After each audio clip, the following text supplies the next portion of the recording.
Hello friends, welcome to Royal Study. दोस्तों, आज के इस वीडियो में दिल्ली पुलिस कांस्टेबल 2023 के स्पेशल एग्जाम का नेक्स्ट एनालिसिस आपके लिए लेकर आ चुके हैं। 21 नवंबर 2023 को हम सेकंड शिफ्ट का एनालिसिस कवर करेंगे। इससे पहले हम फर्स्ट शिफ्ट का एनालिसिस आपको कवर करवा चुके हैं। अगर आपने नहीं देखा है तो आप जरूर से देखिएगा, क्योंकि काफ़ी अच्छे खासे क्वेश्चन हम वहाँ पर आपको कवर करवा चुके हैं।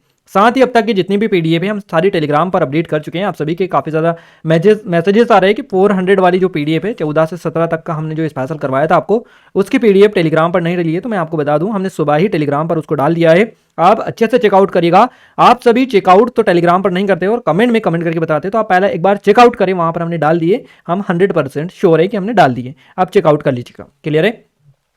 और गाइज, आपका आगे आने वाले दिनों में एग्जाम है, तो हमें नंबर पर अपनी क्वेश्चन जरूर सेंड करें ताकि हम आपको सटीक एनालिसिस दे पाएं। क्लियर है? तो आइए स्टार्ट करते हैं। आप सभी से रिक्वेस्ट है कि चैनल को अभी तक सब्सक्राइब नहीं किया है तो आप सभी चैनल को सब्सक्राइब करके बेल आइकन को ऑल पर सिलेक्ट कर दीजिएगा, ताकि हमें सपोर्ट मिले, मोटिवेशन मिले आपके लिए और नई नई वीडियोस और एडवांस तरीके के अच्छे अच्छे क्वेश्चंस लेकर आते रहें। क्लियर है? तो गाइस, जीके करंट अफेयर का हमारा जो पहला क्वेश्चन आज का पूछा गया है, यह है मुस्लिम लीग की स्थापना किस वर्ष हुई थी?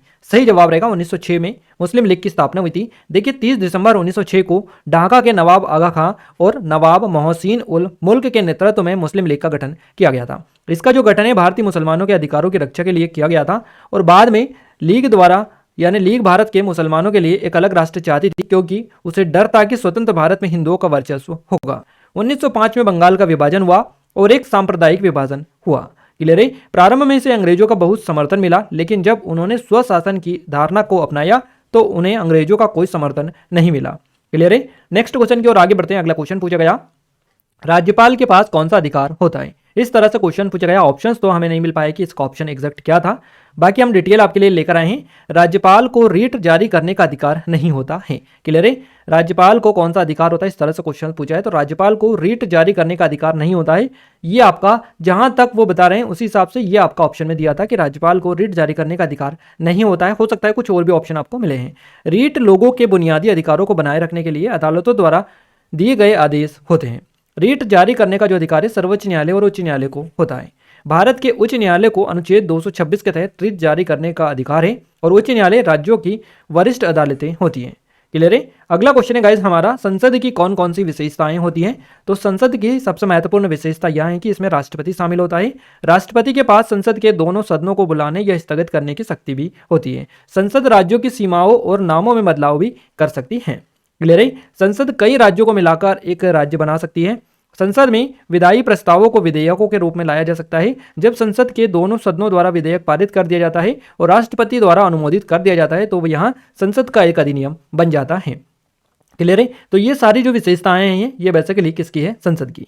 अगला क्वेश्चन है, विधानसभा से संबंधित भी क्वेश्चन पूछा गया था, एग्जैक्ट क्वेश्चन नहीं मिल पाया है। विधानसभा से रिलेटेड हम एक्स्ट्रा डिटेल आपके लिए लेकर आए। विधानसभा को शासना सभा भी कहा जाता है, और यह भारत के प्रत्येक राज्य और कुछ केंद्र शासित प्रदेशों में एक विधायी निकाय है।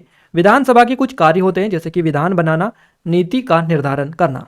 तो मेन काम जो होता है विधानसभा का ये होता है विधि बनाना। क्लियर है? विधानसभा में 33 सदस्य होते हैं, और इनमें से 30 सदस्यों को प्रत्यक्ष चुनाव में लोगों द्वारा चुना जाता है, और शेष 3 सदस्यों को केंद्र सरकार द्वारा नामित किया जाता है। अगला क्वेश्चन है, भारतीय संविधान का निम्नलिखित में से कौन सा अनुच्छेद राज्यपाल को अध्यादेश जारी करने का अधिकार प्रदान करता है? तो अनुच्छेद 213 है, ये जो है राज्यपाल को अध्यादेश जारी करने का अधिकार प्रदान करता है। एक भारतीय राज्य का राज्यपाल भारतीय संविधान के अनुच्छेद 213 के अंतर्गत अध्यादेश जारी कर सकता है, और यह अनुच्छेद राज्यपाल को विधायिका के अवकाश के दौरान जरूरी मामलों पर अध्यादेश जारी करने का अधिकार भी देता है। अध्यादेश जारी करने के लिए राज्यपाल उन परिस्थितियों से संतुष्ट होना चाहिए जो कि उसके लिए तत्काल कार्रवाई के लिए आवश्यक हो। क्लियर है? अगला क्वेश्चन पूछा गया है आपसे कि राज्य के नीति निदेशक सिद्धांत डीपीएसपी किस में आते हैं? तो राज्य के नीति निदेशक जो सिद्धांत आते हैं ये भाग 4 में आते हैं, और अनुच्छेद 36 से 51 के बीच में ये आते हैं। तो अगर आपसे भाग पूछे तो भाग बता दीजिएगा, और अनुच्छेद पूछा है तो आई थिंक आपने अनुच्छेद पे क्लिक कर दिया होगा। भारतीय संविधान के भाग 4 अनुच्छेद 36 से 51 में राज्य के नीति निदेशक सिद्धांत यानी डीपीएसपी शामिल है, और डीपीएसपी की अवधारणा आयरलैंड के 1937 के संविधान से ली गई थी, जिसने इसे स्पेन के संविधान से लिया था। डीपीएसपी की कुछ प्रमुख बातें भी हैं। ये सिद्धांत देश के शासन में मौलिक है। इन सिद्धांतों को कानून बनाने में लागू करना राज्य का कर्तव्य है, और ये सिद्धांत किसी भी अदालत द्वारा लागू करने के योग्य नहीं है। अगला क्वेश्चन पूछा गया पोषण स्कीम से रिलेटेड था कि नया नाम क्या है इस तरह से। देखिए मैं आपको बता दूं, ऑप्शंस तो हमें नहीं मिला है। ये जहां तक होगा इस तरह से होगा कि पीएम मिड डे मील जो योजना है इसका नाम बदलकर क्या किया गया है, तो इसका नाम बदलकर देखिए वर्ष 2021 में इसका नाम बदलकर प्रधानमंत्री पोषण शक्ति निर्माण योजना यानी पीएम पोषण योजना कर दिया गया है। और इससे पूर्व प्राथमिक कक्षाओं के बाल वाटिका 3 से 5 वर्ष के आयु वर्ग के बच्चों के छात्र की भी इसमें शामिल हैं, है ना। तो ये बेसिकली मिड डे मील योजना थी जिसका नाम बदलकर ही पीएम पोषण योजना किया गया है। तो यही बेसिकली आपसे पूछा गया है। क्लियर है। नेक्स्ट क्वेश्चन है 2011 की जनगणना के अनुसार 10 करोड़ से नीचे किस राज्य की जनसंख्या है। क्लियर है। और वो राज्य कौन कौन से हैं, तो सिक्किम है, पश्चिम बंगाल, आंध्र प्रदेश, मध्य प्रदेश, तमिलनाडु, राजस्थान। ये 2011 की जनगणना के अनुसार 10 करोड़ से नीचे आबादी वाले राज्य हैं। याद रखिएगा 2011 की जनगणना के अनुसार भारत में सबसे कम जनसंख्या वाला राज्य सिक्किम है। सिक्किम की राजधानी गंगटोक है और यह भारत के उत्तर पूर्वी भाग में स्थित है। क्लियर है। अगला क्वेश्चन पूछा गया बंधन बैंक की स्थापना कब हुई थी। तो बंधन बैंक की स्थापना हुई थी 23 अगस्त को 2015 को। बंधन जो बैंक है इसकी स्थापना 23 अगस्त 2015 को हुई थी। ये एक निजी बैंक है और इसका मुख्यालय कोलकाता पश्चिम बंगाल में स्थित है। बंधन बैंक खुदरा और कॉरपोरेट ग्राहकों को बैंकिंग उत्पाद और सेवाएं प्रदान करता है। बंधन बैंक की जो स्थापना है ये चंद्रशेखर घोष ने की थी। चंद्रशेखर घोष बंधन बैंक के संस्थापक, एमडी और सीईओ है। क्लियर है। वहाँ भारत में वित्तीय समावेशन के सबसे प्रमुख समर्थकों में से एक रहे हैं। अगला क्वेश्चन है मिडनाइट चिल्ड्रंस किसकी पुस्तक है। सही जवाब रहेगा सलमान रुश्दी की। मिडनाइट चिल्ड्रंस पुस्तक सलमान रुश्दी के द्वारा लिखी गई, इनका एक उपन्यास है। तो मिडनाइट चिल्ड्रंस उपन्यास प्रसिद्ध लेखक सलमान रुश्दी द्वारा लिखा गया। 1981 में यह प्रकाशित हुआ था और ये जो उपन्यास है एक महाकाव्य के रूप में है जिसकी शुरुआत 15 अगस्त 1947 की मध्यरात्रि में एक बच्चे के जन्म के साथ ठीक ऐसे समय में होती है जब भारत सदियों से विदेशी, ब्रिटिश और औपनिवेशिक शासन से स्वतंत्रता प्राप्त कर रहा है। उपन्यास को बुकर पुरस्कार भी मिला। अगला क्वेश्चन पूछा गया है अध्यादेश कौन जारी कर सकता है। तो अध्यादेश को राष्ट्रपति जारी कर सकते हैं। भारतीय संविधान के अनुच्छेद 123 के तहत राष्ट्रपति को अध्यादेश जारी करने की शक्ति प्राप्त होती है। राष्ट्रपति केवल तभी अध्यादेश जारी कर सकता है जब संसद के दोनों सदनों का सत्र ना चल रहा हो या संसद के दोनों सदनों में से कोई भी सत्र ना चल रहा हो, तब राष्ट्रपति जो है अध्यादेश जारी कर सकते हैं। राष्ट्रपति इसे किसी भी समय वापस ले सकते हैं। क्लियर है। अगला क्वेश्चन पूछा गया है सोनल मानसिंह किस नृत्य शैली से संबंधित है। ये क्वेश्चन आपका रिपीट हो चुका है। क्लियर है। सोनल मानसिंह जो है ये संबंधित है भारतनाट्यम और ओडिसी से। क्लियर है। इनका संबंध है भारतनाट्यम और ओडिसी से। सोनल मानसिंह भारतनाट्यम और ओडिसी में विशेषज्ञता रखने वाली एक प्रमुख भारतीय शास्त्रीय नृत्यांगना है। गाइस सोनल मानसिंह से इसी शिफ्ट में 2 क्वेश्चन पूछे गए हैं। एक तो ये क्वेश्चन, एक और हम आपको आगे बताएंगे। शास्त्रीय नृत्य को बढ़ावा देने में उनके योगदान के लिए उन्हें कई राष्ट्रीय और अंतर्राष्ट्रीय संगठनों से प्रशंसा बेसिकली मिली है। 1992 में पद्म भूषण की सबसे कम उम्र की प्राप्तकर्ता ये थी सोनल मानसिंह। 2003 में सोनल मानसिंह जो है पद्म विभूषण से सम्मानित होने वाली पहली भारतीय महिला नर्तकी बनी थी। क्लियर है। तो याद रखिएगा अगला क्वेश्चन पूछा गया है सोनल मानसिंह से ही कि सोनल मानसिंह का संबंध किस राज्य से है। सही जवाब रहेगा गुजरात से ही। क्लियर है। भारतनाट्यम और उड़ीसा का प्रदर्शन सोनल मानसिंह जो है ये करती हैं। अगला क्वेश्चन पूछा गया है मृणालिनी साराभाई का संबंध किससे है या मृणालिनी साराभाई कला के किस रूप से संबंधित है। तो भारतनाट्यम आपका करेक्ट आंसर यहां से हो जाएगा। मृणालिनी साराभाई याद रखिएगा, इससे पहले भी ये क्वेश्चन आपका पूछा जा चुका है। मृणालिनी साराभाई भारतीय शास्त्रीय नृत्य की सबसे ज्यादा पहचाने जाने वाले चेहरों में से एक थी और वहां भारतनाट्यम और कथकली में एक विशेषज्ञ नर्तक थी और साथ ही साथ एक नृत्य निर्देशक और नृत्य प्रशिक्षक भी रही थी। एक गतिशील व्यक्तित्व। उनका मानना था कि नए नृत्य रूप समय के साथ विकसित होते हैं, लेकिन यह भी महत्वपूर्ण है कि वे पारंपरिक शास्त्रीय आधार से विकसित होते हैं। अगला क्वेश्चन है हमारा कॉफी उत्पादन में कौन से 2 राज्य शीर्ष पर है। कर्नाटक और केरल आपका करेक्ट आंसर रहेगा। पहले नंबर पर कर्नाटक है, दूसरे पर केरल है और तीसरे नंबर पर तमिलनाडु आता है। क्लियर है। तो कर्नाटक भारत में अधिकतम कॉफी उत्पादन वाला राज्य है, जहां कॉफी के कुल उत्पादन का लगभग 31%, माफ कीजिएगा 71%, 71% हिस्सा उत्पादित होता है। केरल का जो उत्पादन है कुल हिस्सेदारी का 21% है, 21%, जबकि तमिलनाडु 5% हिस्सेदारी के साथ में तीसरे स्थान पर है। कॉफी के अधिकतम उत्पादन वाला राज्य देश कौन सा है। तो ये ब्राजील है, याद रखिएगा। और राज्य पूछे जाए तो ये है कर्नाटक। अगला क्वेश्चन है मुगल काल में कपास की खेती को क्या कहते थे। तो मुगल काल में कपास की खेती को जिन्स ए कामिल कहा जाता था। जिन्स ए कामिल कपास की खेती को मुगल काल में कहा जाता था। देखिए मुगल काल में कपास की खेती को जिन्स ए कामिल कहा जाता था। जिन्स ए कामिल का अर्थ होता है सबसे अच्छी फसलें। गन्ना और कपास जैसी फसलें जिन्स ए कामिल की श्रेणी में आती थी। मुगल राज्य ने किसानों को इन फसलों की खेती करने के लिए प्रोत्साहित किया था क्योंकि इनसे ज्यादा राजस्व मिलता था।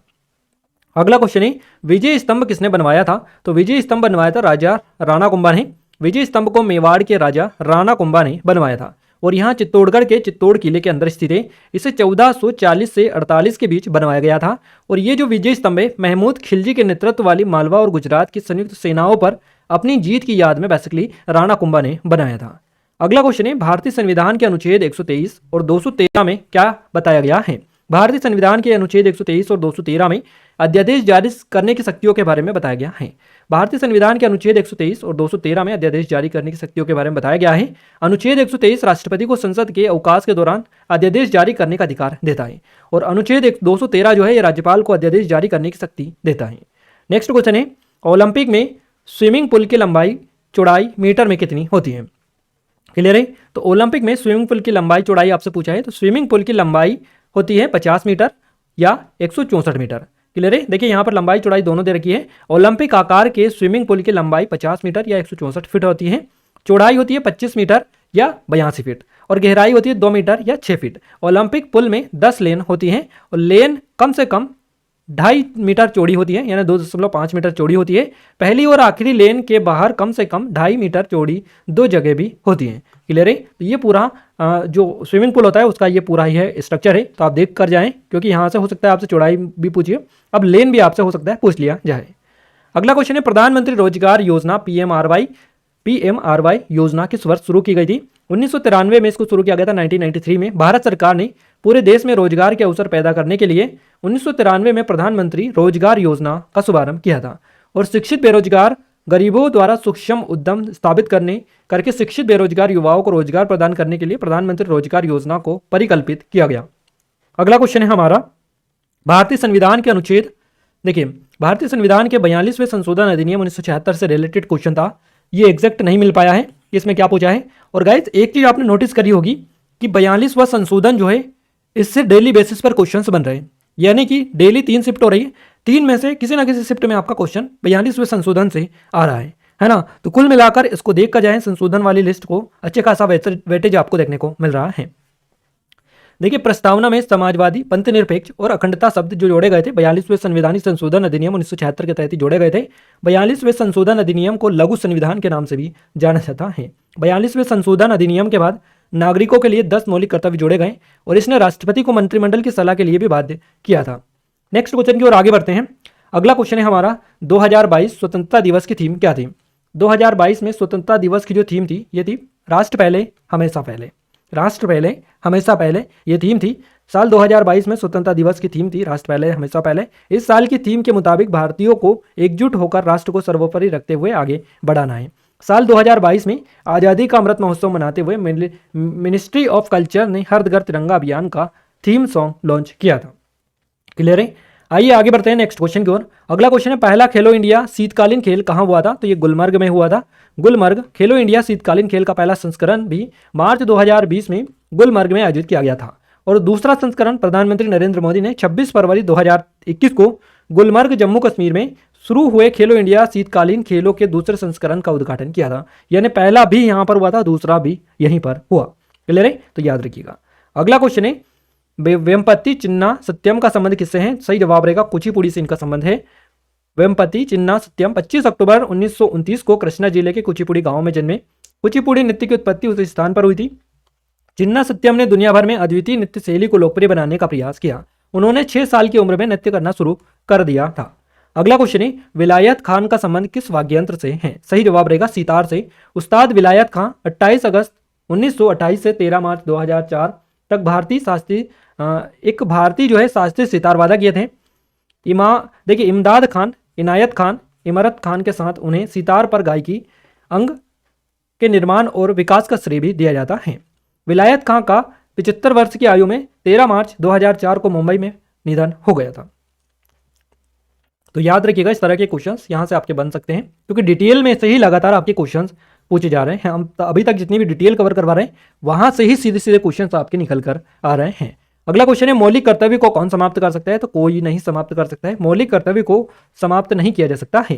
संविधान के भाग 4A में मौलिक कर्तव्यों को शामिल किया गया था और ये कर्तव्य रूस के संविधान से प्रेरित हैं। 42वें संवैधानिक संशोधन अधिनियम 1976 के तहत स्वर्ण सिंह समिति की सिफारिशों पर इन कर्तव्यों को संविधान में शामिल किया गया था। यानी कि 42वां संवैधानिक संशोधन सबसे ज्यादा आपका पूछे जाने वाले संवैधानिक संशोधन है। याद रखिएगा ये वापस से आ चुका है। 1976 में रूस के संविधान से क्या लिया गया था। तो मौलिक कर्तव्यों की अवधारणा को लिया गया था। 1976 में भारत ने रूस से मौलिक कर्तव्यों की अवधारणा को उधार लिया था मौलिक कर्तव्यों को 42वें संवैधानिक संशोधन अधिनियम 1976 द्वारा संविधान में जोड़ा गया था। अगला क्वेश्चन है बायोम किससे संबंधित है? क्लियर है? बायोम का संबंध किससे है ये आपसे पूछा है। बायोम जीवों और वनस्पतियों का एक समूह है। क्लियर है? जो किसी खास जगह पर रहते हैं उसको बायोम कहते हैं। बायोम धरती या समुद्र का एक बड़ा क्षेत्र होता है जिसमें मौसम, भूगोल और रहने वाले जीवों की समानता होती है। बायोम में पौधे, जानवर और सूक्ष्म जीवी शामिल होते हैं। नेक्स्ट क्वेश्चन पूछा गया राजा खारवेल किस वंश से था? तो राजा खारवेल जो था यह महामेघवाहन वंश से था। महामेघवाहन वंश से था, याद रखिएगा। महामेघवाहन वंश आपका याद रखना है आपको। कलिंग के राजा खारवेल महामेघवाहन वंश से जुड़े हुए थे। क्लियर है? महामेघवाहन वंश मौर्य साम्राज्य के पतन के बाद कलिंग का एक प्राचीन शासक वंश था। राजा खारवेल वंश के तीसरे शासक थे और ओडिशा के भुवनेश्वर शहर के पास उदयगिरी के हाथी गुम्फा शिलालेख के लिए स्पेशली ये प्रसिद्ध थे। अगला क्वेश्चन है तेंदुलकर समिति ने शहरी क्षेत्रों में रहने वाले परिवारों के लिए गरीबी रेखा आय कितनी तय की थी? सही जवाब रहेगा 1000 रुपये प्रति महीने प्रति व्यक्ति प्रति माह।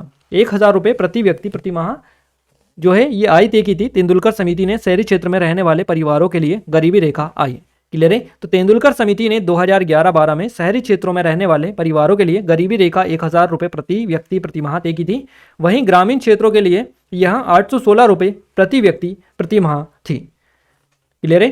तो गाइज यहाँ पर जितने भी क्वेश्चंस मिले हमें जीके के, जीएस के हमने कवर करवा दिए हैं। कंप्यूटर की बात करें, कंप्यूटर के भी अच्छे खासे क्वेश्चंस आज हमें मिल चुके हैं। क्लियर है? तो पहला क्वेश्चन है माइक्रोसॉफ्ट 365 से क्वेश्चन पूछा गया था, एग्जैक्ट क्वेश्चन नहीं मिल पाया है। अगला क्वेश्चन है प्रिंट करने के लिए कौन सी शॉर्टकट की का उपयोग करेंगे? यानी कि गाइस शॉर्टकट की तो आप रट लीजिएगा क्योंकि 5 से 7 नंबर के क्वेश्चन सीधे सीधे यहीं से आ रहे हैं आपके। कम से कम 4-5 नंबर के क्वेश्चन तो आ ही रहे हैं। प्रिंट करने की शॉर्टकट की क्या होती है? तो Ctrl+P है। आप देख लीजिएगा, आपको वेटेज पता चलेगा 10 में से कितना आ रहा है शॉर्टकट की से। प्रिंट करने के लिए Ctrl+P। प्रीव्यू के लिए कौन सी शॉर्टकट की का उपयोग करेंगे? Ctrl+F2। ये किसके प्रीव्यू के लिए करेंगे? अगला है सेव शॉर्टकट की कौन सी होती है? सेव करने के लिए शॉर्टकट की कौन सी होती है? Ctrl+S होती है। क्लियर है? अगला क्वेश्चन है यूआरएल का कार्य क्या है? तो यूआरएल का फुल फॉर्म होता है यूनिफॉर्म रिसोर्सेज लोकेटर। इसका काम है इंटरनेट पर मौजूद संसाधनों की पहचान करना और उन संसाधनों की जगह बताना, वेब पेज या ऑनलाइन संसाधनों को पहचानना, वेब पेज को वेब ब्राउजर में खोलना, ये सारे काम यूआरएल के होते हैं, यूनिफॉर्म रिसोर्स लोकेटर के। क्लियर है? अगला क्वेश्चन है HYV का फुल फॉर्म क्या है? तो हाई यील्डिंग वैरायटी आपका करेक्ट आंसर होएगा यहाँ से HYV का फुल फॉर्म। नेक्स्ट क्वेश्चन वापस से आपका शॉर्टकट की से बना है। अंडरलाइन करने के लिए कौन से शॉर्टकट की का उपयोग करते हैं? तो Ctrl+U का यूज करते हैं। क्लियर है? तो आप देख सकते हैं कितना ज्यादा वेटेज है शॉर्टकट कीज वाला, आप जरूर से देखकर जाए। नेक्स्ट बात करते हैं मैथ्स की। तो मैथ्स में लाभानी से यानी प्रॉफिट लॉस से रिलेटेड क्वेश्चन बना है। टॉपिक आपका परसेंटेज से आपके क्वेश्चन पूछे गए हैं। रीजनिंग में कोडिंग डिकोडिंग से क्वेश्चन बने हैं। पेपर फोल्डिंग वाला क्वेश्चंस पूछे गए हैं, 5 से बना है। और सीटिंग से भी रिलेटेड क्वेश्चंस बने हैं। यानी कुल मिलाकर जो टॉपिक डेली बेसिस पर आ रहे हैं उन्हीं टॉपिक्स आपके क्वेश्चंस इन्हीं सब्जेक्ट में भी बन रहे हैं, है ना। हमें जितने भी क्वेश्चंस मिल पाए हमने सारे के सारे आपको बताने में आपकी हेल्प की है। बाकी आगे भी जितने मिलते रहेंगे आपको पूरे के पूरे बताने में आपकी हेल्प करते रहेंगे। साथ ही जिन लोगों को और क्वेश्चंस पता है वो कमेंट में कमेंट करके बता सकते हैं। हमने स्टार्टिंग में नंबर दिया है, जिनका आगे एग्जाम है वो हमें अपने नंबर जो है व्हाट्सएप पर जरूर से सेंड करें, कितना आपने स्कोर किया है और क्या क्या क्वेश्चंस आपको याद है, ताकि हम आपको सटीक एनालिसिस दे पाएं। Clear guys? जिन लोगों ने इसकी पीडीएफ डाउनलोड नहीं की है पहले की, तो आप टेलीग्राम को ज्वाइन कर लीजिएगा। टेलीग्राम पर इससे पहले की जितनी भी पीडीएफ है हम सारी डाल चुके हैं। टेलीग्राम की लिंक आपको डिस्क्रिप्शन में मिल जाएगी। Clear guys? चैनल को अभी तक सब्सक्राइब नहीं किया तो आप सभी से रिक्वेस्ट है कि चैनल को सब्सक्राइब करके बेल आइकन को ऑल पर सेलेक्ट कर दीजिएगा, ताकि जो भी नया वीडियो आए सबसे पहले आप सभी के पास में पहुंच पाए। क्लियर है? तो वीडियो को लाइक कर दीजिए, शेयर कर दीजिए अपने दोस्तों के साथ में, ताकि हमें सपोर्ट मिले, मोटिवेशन मिले आपके लिए और अच्छी से अच्छी वीडियोस हम लाने की कोशिश करते रहें। मिलते हैं हमारे नेक्स्ट शिफ्ट के एनालिसिस के साथ। तब तक ले जय हिंद, वंदे मातरम।